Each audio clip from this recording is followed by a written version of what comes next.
Elliot, what is it about society that disappoints you so much?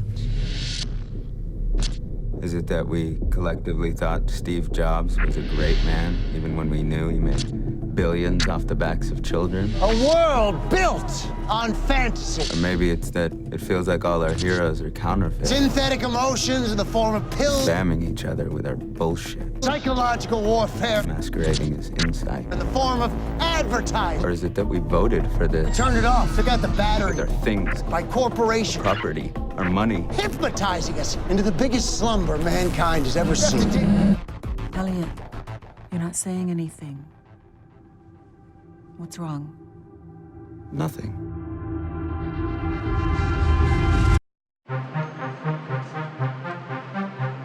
Action! The show's about multiple things, but central it's about this guy named Elliot. He's our main character. He's a cybersecurity engineer by day and a vigilante hacker by night. It's really about his place in the world and how sort of technology has kind of taken over our sort of modern day society. All of these amazing things that have enhanced our life so much at the same time has also destroyed a lot of humanity. Everything is digitized. Everything is a digital number. Everything's on a digital display to the point where even our relationships are now monetized by Facebook and Twitter and all these social media corporations. So this ownership that we're kind of allowing these corporations to take over is sort of a modern day dilemma. The 1% versus the 99, the zillionaires that play God and govern, like that invisible hand that we all have to live by. He hacks into people's lives because he has the disability of not being able to connect with human beings.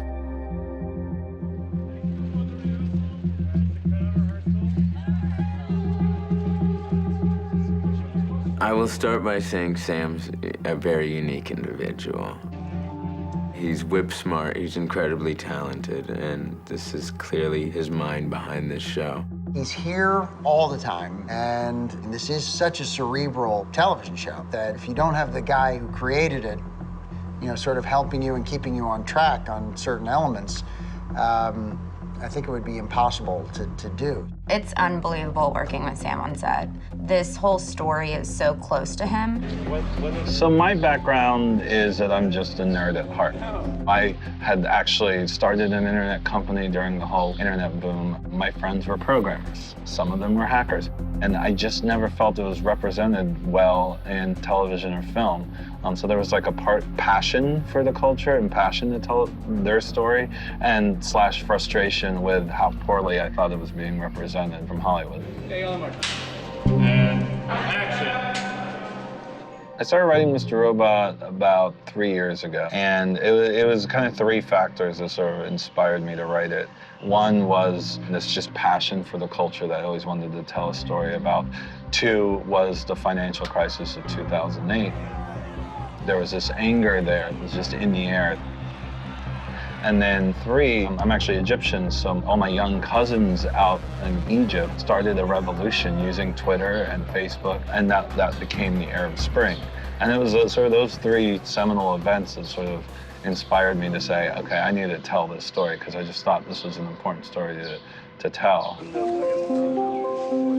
I actually started writing it as a feature. It's not going to be a television show. And then I think I got to about page 90 and realized, well, okay, I'm only halfway through the first act. So I turned it into a television show. I went around and pitched it. USA was very passionate about my vision for the first season, and they just seemed really on board with what I wanted to do. I could tell that they were sort of uncompromising about it. So that's how we joined forces.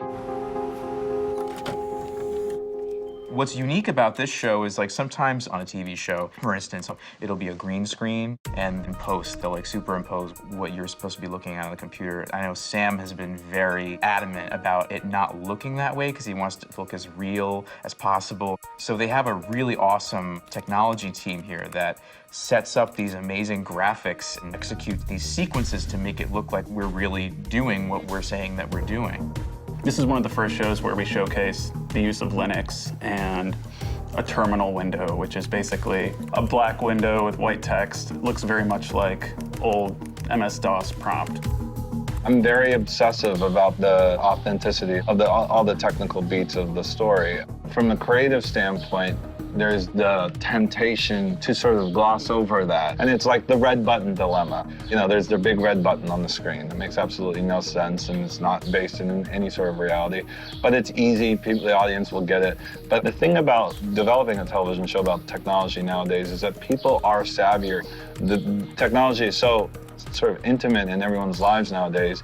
They know that a big red button doesn't really exist.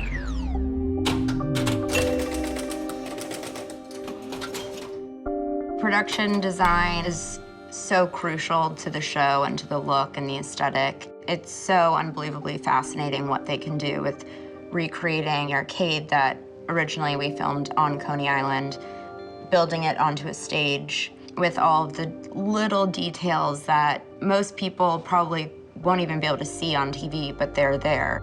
Production design is incredibly important to me. You can pick the lenses and the lighting and all of that, but if you're not photographing something that's matching what you're trying to go for, it's not gonna look right. We wanted this grittier look, and so we wanted this washed-up arcade that no one really goes to. It's kind of a relic from the past. Society is kind of like, they're like the underground rats of it all. So they're kind of inside of this bunker, and that was one thing that was really important to me. To stay true to what is happening in here, I said it really should be a space that has almost every type of light hitting it other than daylight.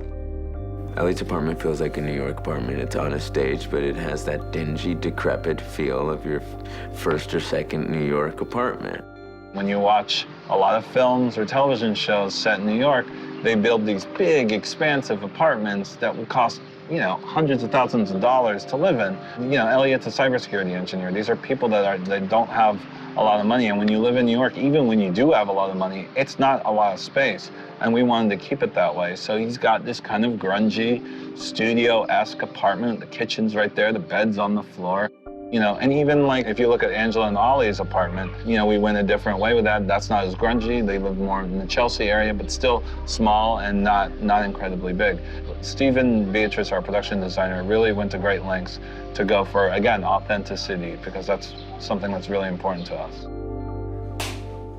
I remember reading the pilot, and there's that scene in the therapist's office where he talks about our heroes being counterfeits and how we drown ourselves with things to basically distract us from being a human being, because it's painful being a human being. And when I read that, I mean, my eyes lit up, and I just wanted to be a part of it.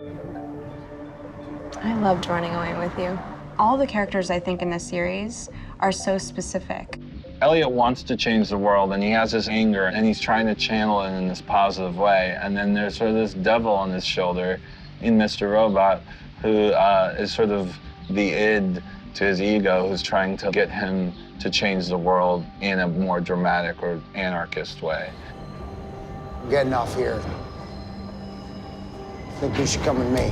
I come into Elliot's life, recruit him into this organization, F Society, and I use his skills and ability to continue and move forward with this revolution that we have started. DDoS attack last night. You were testing me. Elliot's become very disenchanted with the society he lives in, and through F Society, he's able to settle the score in a certain way. I need you to focus on the next phase of our project. Comets, the natural gas plant up around Albany. We're gonna blow it up. So the relationship from Elliot and Mr. Robot is a little bit of a Jekyll and Hyde thing. Elliot is sort of the really more stable guy in a certain respect. I mean, Mr. Robot really wants to blow things up and, you know, create a little bit more havoc and a little bit more carnage. And thank God Elliot is there to sort of help to keep things on track and maybe move things in a much more safer manner, using the technology. I know how to take out the backups without blowing up the pipeline. You know, Elliot, I really feel like we resolved this thing between us. Didn't you walk away? Elliot discovers who Mr. Robot is. It's a pretty confounding experience. It's very sad and very dark. Why didn't you say anything? Why didn't you tell me? Okay, Elliot. This whole time? Elliot, You are not well. There's an unresolved conflict from how his father passed away when he was young at 8 that is rearing its ugly head later in life.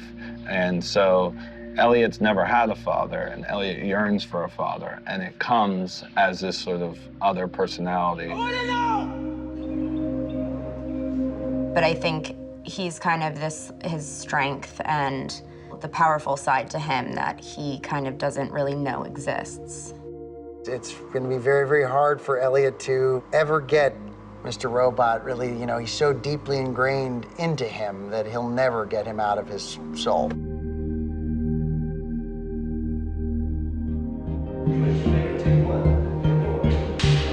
I have to say it's been a fun ride, but I don't think any other job is anything like show running a show, for sure. I just hope it raises questions for the audience, and they want to know more, and they want to be engaged in these characters and kind of figure out what happens. In today's world, the technological advances are staggering. It's all happening so quickly. We're losing the ability to interact with one another on a human level. We're just staring at screens and monitors, and I think this show is asking us to go out there and have things be a bit more tangible. Look up from the screen, take in the world you live in. Maybe do something about it. Maybe don't, but at least experience it.